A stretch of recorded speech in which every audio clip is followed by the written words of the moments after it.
Et pour aller plus loin, nous recevons Maurea Mamatuaya Hutapu, représentant du groupe Tavini Huira Atira à l'Assemblée.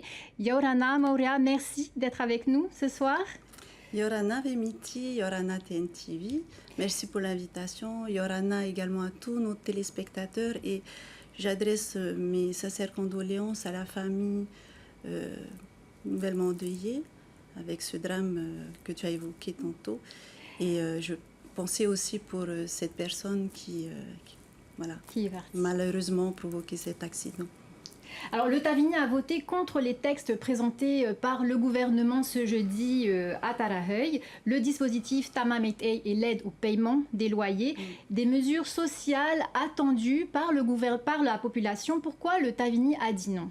Alors nous ne sommes pas du tout contre le principe d'aider notre peuple à bien se loger, à bien se nourrir, bien au contraire.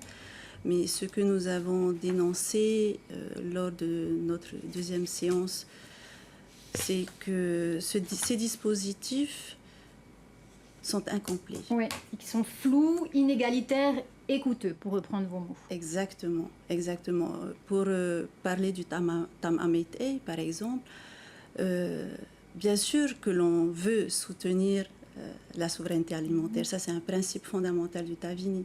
Bien sûr que l'on veut donner à manger local et de l'alimentation saine à notre peuple, mais on doit penser à l'ensemble et pas seulement à une classe. Mais qu'est-ce qui ne va pas concrètement avec ce texte? Alors ce qui ne va pas avec ce texte, c'est que l'on n'a pas de réelle visibilité sur l'application de ce dispositif. Alors c'est un dispositif qui s'inscrit dans le nouveau fonds qui est dédié à la lutte contre la cherté de la vie et la concurrence, mais pour autant on n'a pas de visibilité sur le coût réel de ce dispositif.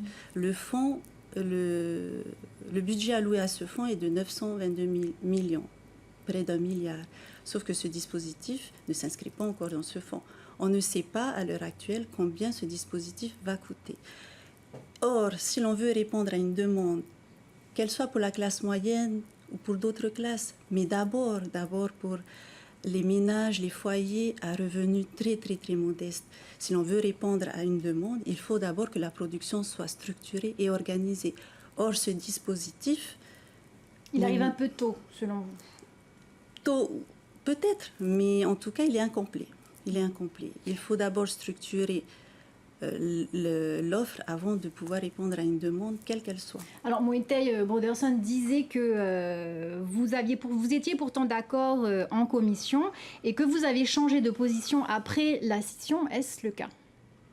Oui, c'est le cas parce que, vous savez, une commission, c'est une séance de travail avant tout, où des questions peuvent être posées, des observations peuvent être posées, des ajustements peuvent être proposés. Ce n'est pas... Tous les représentants ne siègent pas dans les commissions. Or, comme je le disais tantôt, la commission, c'est une séance de travail. La séance plénière, c'est une position politique des groupes. Et cette position, elle peut évoluer d'une commission à la séance plénière. Donc, c'est ce que nous avons fait. Nous avons repris le texte. Nous avons pointé des choses qui étaient trop floues à notre sens, qui ne répondaient pas aux objectifs du Tavini. Et c'est pour ça que nous l'avons rejeté. Mais nous aurions quand même espéré que le président du gouvernement ne retire pas le texte pour qu'on puisse justement en débattre en séance. Or, il l'a fait et le débat s'est arrêté là. Et il a retiré également un autre texte sur l'aide du paiement au loyer. Vous dites que le plafond fixé à 113 000 francs pour un F2 est totalement déconnecté de la réalité, que les loyers réels sont plutôt autour de 180 000 francs. Ça veut dire que ceux qui en auraient le plus besoin n'auraient rien eu finalement? Eh bien, si vous voulez, vous prenez par exemple cette histoire de zonage qui est inscrite dans le dispositif. Il y a différentes zones, la zone 1 à la zone 4. La zone 1 définit les communes, les loyers qui s'inscrivent dans les communes allant de Aroué à Paea, Papara. Sauf que même à ce niveau-là, les loyers sont disparates, ils ne sont pas les mêmes. Prenez un loyer dans la capitale, c'est pas le même qu'à Papara. Donc déjà là, on trouve qu'il y a une disparité de loyer qui n'est pas prise en compte et qu'on s'éloigne de la réalité du marché, effectivement. Alors, rapidement, ce matin en conférence de presse, Anthony Géros disait qu'avec la crise internationale et la flambée des cours du pétrole, le pays est en période de pré-disette, qu'il va falloir se serrer les coudes au lieu de distribuer des aides au profit de son parti en cours de formation. C'est ainsi que vous analysez l'action du gouvernement. Est-ce qu'il est en campagne selon vous ? Alors, ça n'engage que le gouvernement et M.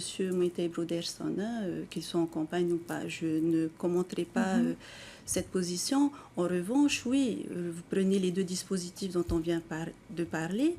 Ce sont des dispositifs qui coûtent cher. Reprenez par exemple l'APL. En année 1, le dispositif est évalué à peu près 415 millions. Vous reportez à l'année N+5, on en vient à plus de 4 milliards. Donc vous comprenez qu'au Tavini, on regarde à 2 fois avant de dépenser les deniers publics sans avoir de garantie que ça fonctionne vraiment. Et c'est pour ça qu'on s'est positionné contre ces deux textes. Alors, Anthony Géros disait ce matin que cette réunion grand public en live sur Facebook sur la réforme du RNS avec le gouvernement, justement, est un peu le chant du cygne parce qu'une majorité Tapura Ahireya Purinetia et Tavini votera en mai la suppression de la loi.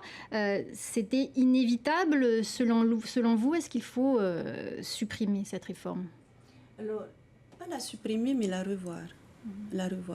Donc moi, je laisse le soin à nos dirigeants de chaque groupe et de chaque parti de s'entendre sur ce qu'il faut revoir de ce dispositif. Mais en tout cas, nous ne nous inscrivons pas du tout dans une démarche d'opposition systématique. Nous sommes toujours dans une démarche de co-construction. Encore faut-il que le gouvernement entende nos observations et nos recommandations. Alors justement, Moïté Broderson vous a lancé le défi en séance jeudi, je le cite, « Écrivez une motion de défiance avec vos nouveaux amis du Tapura et de Ahi pour venir prendre notre place, mais allez au bout de votre logique, le Tavini va-t-il le faire ?» Alors, je voudrais dire à M. Moïté Broderson qu'il prenne d'abord, lui, ses responsabilités, parce que si on se retrouve dans cette situation, c'est d'abord de son fait. Nous n'avons exclu personne. Les 15 membres de Afanoatia ont démissionné du groupe. Nous, il fallait qu'on aille aussi au bout de la logique. Donc, démissionner du groupe Tavini Huir Atira à l'Assemblée, aller jusqu'au bout de votre logique et démissionner du parti. Maintenant, pour ce qui est de M. Moïté Broderson, qu'il prenne ses responsabilités, qu'il aille au bout déjà de sa fonction, parce qu'en 2023, oui, il a promis d'aller au bout de ses engagements. Maintenant qu'il prenne ses responsabilités. Alors, dernière question, le président de l'Assemblée l'a annoncé ce matin, Moïté Broderson sera radié du parti, mais pas tout de suite. Faut-il qu'il quitte la présidence ? Écoutez, comme je le disais tantôt, s'il doit aller au bout de ses fonctions, qu'il le fasse, mais sans majorité claire, ce sera un petit peu compliqué pour lui. Donc, advienne qui pourra, on attend ses décisions. Et puis, en tout cas, nous, à l'Assemblée, on est toujours dans cette ouverture, on travaille avec tout le monde. Et voilà, c'est pourquoi nous nous sommes entendus avec d'autres groupes pour faire avancer les dossiers. Et Merci. Nous nous inscrivons toujours dans cette démarche de co-construction. Merci Maurea pour ces éclairages et d'avoir été avec nous en Merci plateau. Merci beaucoup Emiti.